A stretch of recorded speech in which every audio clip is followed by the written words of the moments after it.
জি, আমার নাম শিরিন আক্তার। জি, আপনি কি আপনার অভিযোগ? অভিযোগ মানে আমরা যে 18তম নিবন্ধনে চূড়ান্তভাবে রিটেন ভাইবা পাস করে সনদধারী আমরা, ঠিক আছে, আমরা নিয়োগ বঞ্চিত হয়েছি। 17তম যে নিয়োগ 18তম নিবন্ধনে যে 7ম গণবিজ্ঞপ্তি ছিল সেখানে আমরা বঞ্চিত হয়েছি।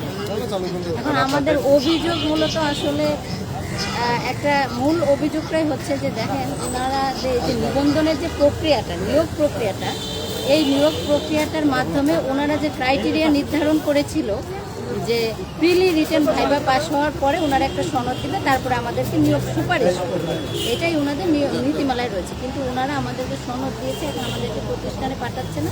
যখন আমরা তাদের কাছে যাচ্ছি তখন তারা বলতেছে ঠিক আছে আমরা আপনাদেরকে নিয়োগ দিব। এরকম এক একজন ওনাদের যে দায়িত্বশীল কর্মকর্তা রয়েছে এক একজন এক কথা বলতেছে। এখন আমাদের দাবি একটাই যে আমাদেরকে যাদেরকে বাকি রয়েছে, আমরা 18তম, ওনারা 2 ধাপে নিয়োগ দিয়েছে, ওনারা দেয়নি এমন না, দিয়েছে। এখন আমরা 5000-এর মতো বাকি রয়েছি, যাতে ওনারা এই 5000-কে নিয়োগ না দিয়ে নতুন কোনো নিয়োগ কার্যক্রম শুরু না করে। ওনাদের সাথে কথা বলে ওনারা বলে আমাদের কাছে যথেষ্ট শূন্যপদ নেই।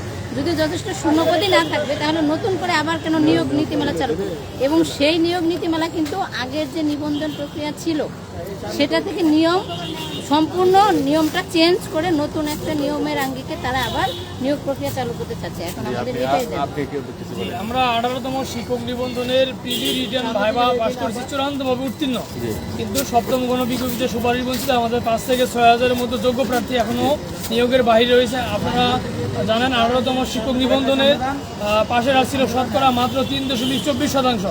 আমরা 18 লক্ষ প্রার্থীর সাথে প্রতিযোগিতা করে মাত্র 60,000 প্রার্থী আমাদের ঠিকানা হয়েছিল। সবারই প্রায় জব হয়েছে, আমাদের মাত্র 6000-এর মতো প্রার্থী রয়েছে।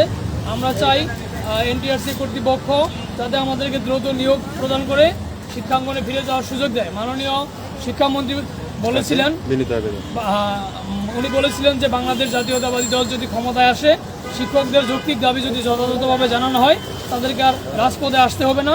আমরাও চাই আমাদের দ্রুত নিয়োগ দিয়ে শিক্ষাঙ্গনে ফিরে যাওয়ার যাতে আমাদের সুযোগ করে দেয়।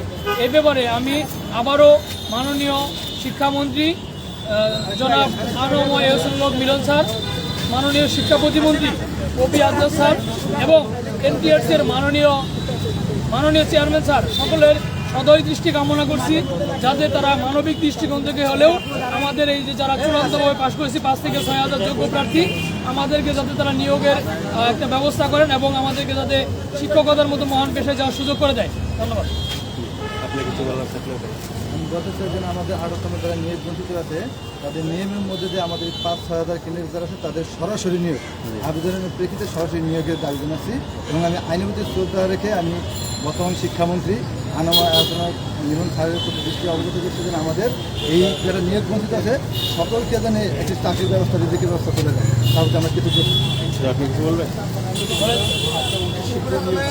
আমাদের ন্যায্য অধিকার আমাদের নিয়োগ দিতে হবে। আর কিছু বলার? জি স্যার, আপনি কিছু বলবেন? আমরা এখানে এসে উপস্থিত হয়েছি যেটা আমাদের আসার কথা ছিল না। আমরা এখানে এসে উপস্থিত হয়েছি আমাদের বঞ্চিত করার কারণে।